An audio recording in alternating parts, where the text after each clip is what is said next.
नमस्ते दोस्तों, मेरा नाम है आदित्य और आप सभी का स्वागत है हमारे आज के इस एपिसोड में, जिसमें हम चर्चा करने वाले हैं दो देशों के बीच के एक अजीब, पुराने और काफ़ी इंटरेस्टिंग रिश्ते के बारे में। इंडिया और जापान। मतलब एक तरफ है हमारा प्यारा भारत, लैंड ऑफ जुगाड़, चाय और चौंकाने वाली हिस्ट्री, और दूसरी तरफ है Japan, land of samurai, sushi और सुपरफास्ट ट्रेन। पर इन दोनों देशों के बीच में ऐसी क्या बात है जो लोग जनरली मिस कर जाते हैं? क्या है the mysterious connection between India and Japan? आज हम डीप डाइव करेंगे उन हिस्टोरिकल, कल्चरल और स्पिरिचुअल थ्रेड्स में जो इन दोनों देशों को एक दूसरे से जोड़ते हैं, पास्ट से लेकर प्रेजेंट तक। So sit back and relax, क्योंकि ये स्टोरी काफी इंटरेस्टिंग होने वाली है।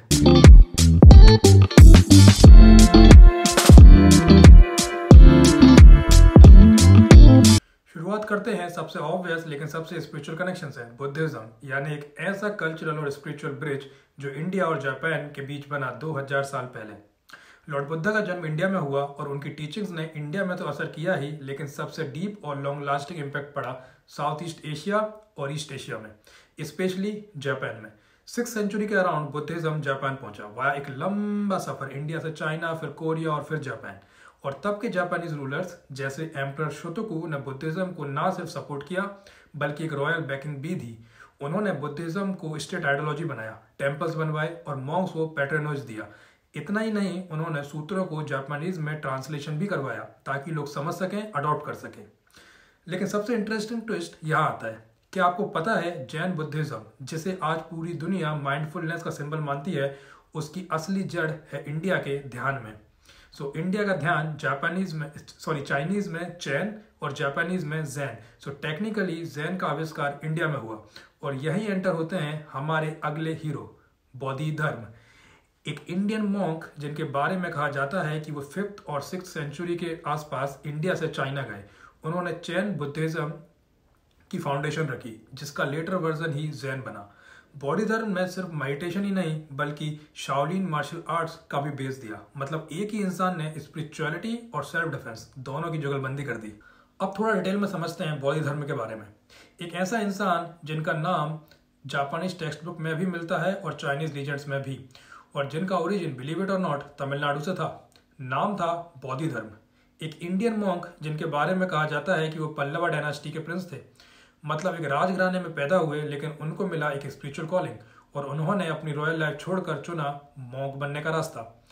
उनकी जर्नी एक्चुअली काफी सिनेमैटिक थी। तमिलनाडु से निकले और पहुंचे चाइना 5th या 6th सेंचुरी के अराउंड, और वहां जाके जो काम उन्होंने किया उसने दुनिया का स्पिरिचुअल और मार्शल आर्ट्स का लैंडस्केप ही बदल दिया। बौद्ध धर्म ने चैन बुद्धिज्म को एस्टेब्लिश किया, जिसका इवोल्यूशन बाद में बना जापानीज जैन। लेकिन सिर्फ मेडिटेशन तक बात रुकती तो ठीक था। उन्होंने शाओलिन टेम्पल्स में मॉन्क्स को मेडिटेशन के साथ साथ फिजिकल स्ट्रेंथ का इंपॉर्टेंस भी समझाया। पर ऐसा क्यों? तो कहा जाता है कि शाओलिन मॉन्क्स स्पिरिचुअल तो थे लेकिन फिजिकली काफी वीक थे, तो बौद्ध धर्म ने उन्हें बॉडी एक्सरसाइज और ब्रीथिंग टेक्निक्स सिखाई, जिससे उनकी डिसिप्लिन, स्टेमिना और फोकस दोनों इंप्रूव हुआ। और यही एक्सरसाइज बन गए base of what we now call Shaolin martial arts. Think about it, आज जो भी आप देखते हो कुंग-फू मूवीज में या जैकी चैन के फ्लिप्स या ब्रूस ली के स्वैग, उसका ओरिजिन इनडायरेक्टली जाके बौद्ध धर्म तक पहुंच जाता है। तो जब आप जापानीज मार्शल आर्ट्स का नाम सुनते हो, जैसे कराटे, जूडो, आइकाइडो, उनकी जो कोर फिलोसॉफी है, डिसिप्लिन, माइंड बॉडी बैलेंस और स्पिरिचुअल फोकस, वो सब कहीं ना कहीं शाओलिन से इंस्पायर्ड है। और शाओलिन मतलब बौद्ध धर्म और बौद्ध धर्म मतलब भारत। तो एक साउथ इंडियन मॉन्क एक्सीडेंटली बन गए जापान के सामुराई कल्चर के ग्रेट ग्रेट ग्रैंडफादर। वैसे ये सिर्फ एक मॉन्क नहीं थे, ये एक मूवमेंट था और जापान तक उसका इम्पैक्ट आज भी रेजोनेट करता है, टेम्पल्स, आर्ट्स, मेडिटेशन टेक्निक्स और इवन मार्शल एथिक्स में। इसलिए बौद्ध धर्म सिर्फ एक हिस्टोरिकल फिगर नहीं, एक लीजेंड है जो आज भी साइलेंटली हमारे कल्चर में जिंदा है, स्पेशली जापान में। तो अब तक हमने देखा कैसे बुद्धिज्म इंडिया से निकलकर जापान तक पहुंचा और कैसे बौद्ध धर्म एक कल्चरल निंजा बन गए, silently influencing Zen, martial arts और समुराई डिसिप्लिन। लेकिन अब बात करते हैं एक और फैसिनेटिंग लेयर की, आर्ट, आर्किटेक्चर और सिंबल्स। क्योंकि इन्फ्लुएंस सिर्फ आइडियाज तक ही लिमिटेड नहीं था, डिजाइन, एस्थेटिक्स और सेक्रेड स्पेसेस तक भी पहुंच चुका था। अगर आपने कभी जापान के एंशिएंट टेम्पल्स को देखा हो, जैसे टोडाई-जी टेम्पल इन नारा, तो आपको मिलेगा एक जाइगेंटिक बुद्धा स्टैचू बैठकर मेडिटेट करते हुए। उसके आसपास आपको दिखेंगे काफी सारे लोटस मोटिव्स एवरीवेयर। अब ये लोटस यानी कमल कोई रैंडम डेकोरेशन का पार्ट नहीं है, ये एक पावरफुल स्पिरिचुअल सिंबल है जो बुद्धिज्म और हिंदुइज्म दोनों में डीपली रूटेड है। इंडिया में लोटस को प्योरिटी, डिटैचमेंट और रीबर्थ का सिंबल माना जाता है और वही सेंटिमेंट जापान ने भी अपनाया। और सिर्फ लोटस ही नहीं, जापान के टेम्पल आर्ट में आपको मिलेंगे Mandla style diagrams, intricately designed geometric patterns जो स्पिरिचुअल मैप्स के जैसे दिखते हैं। ये भी डायरेक्ट इंस्पायर्ड है इंडियन तांत्रिक बुद्धिज्म से, जिसमें मंडलास का यूज होता था मेडिटेशन और कॉस्मिक अंडरस्टैंडिंग के लिए।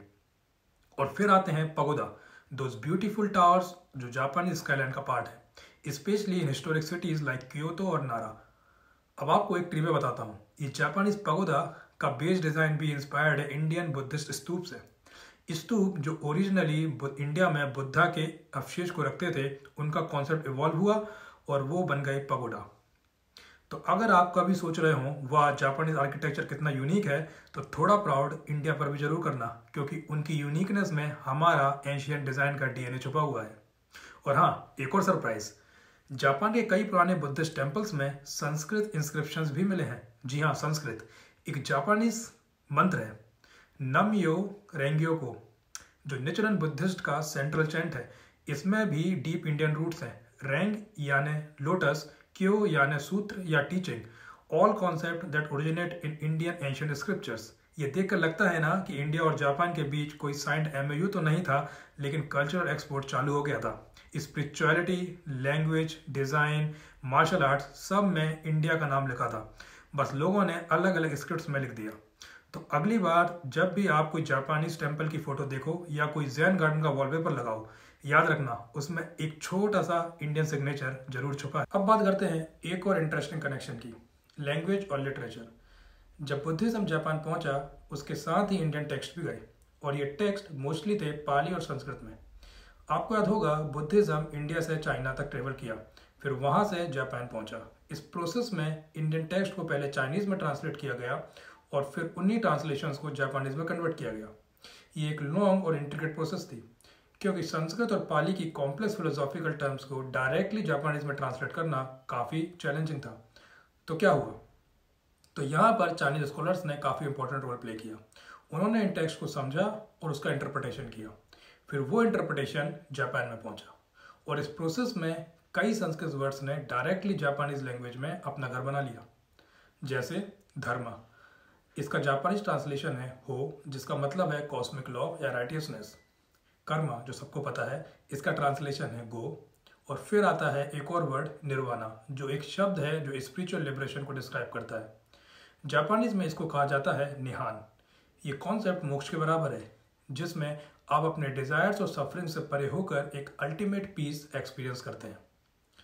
ये जो संस्कृत वर्ड्स हैं, ये सिर्फ एक लिंग्विस्टिक अडाप्टेशन नहीं, बल्कि एक फिलोसॉफिकल एसेंस ट्रांसफर करते हैं। जब आप इन वर्ड्स को जापानीज में सुनते हो, तो उसमें एक पुरानी इंडियन वाइब्रेशन चल रही होती है। अगर आपने जापानीज टेम्पल्स में कभी जाकर कोई आवाज़ सुनी हो, वो जो मंत्र होते हैं उनमें इंडियन इन्फ्लुएंस का एक डीप कनेक्शन सुनाई देता है। जैसे लोटस सूत्र, होके क्यों, जो जापानीज बुद्धिज्म का एक इम्पॉर्टेंट टेक्स्ट है, उसका ओरिजिन डायरेक्टली कनेक्टेड है इंडियन टेक्स्ट से। ये एक तरह का स्पिरिचुअल रोडमैप है जो बुद्धा की टीचिंग्स को समझाता है और उसका प्रिंसिपल्स हर जनरेशन तक ट्रांसफर करता है।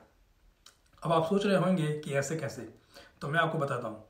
लोटस सूत्र की जो लैंग्वेज है, वो एक इवॉल्व फॉर्म है उन ओरिजिनल इंडियन सूत्र की जो संस्कृत में लाखों साल पहले लिखे गए थे।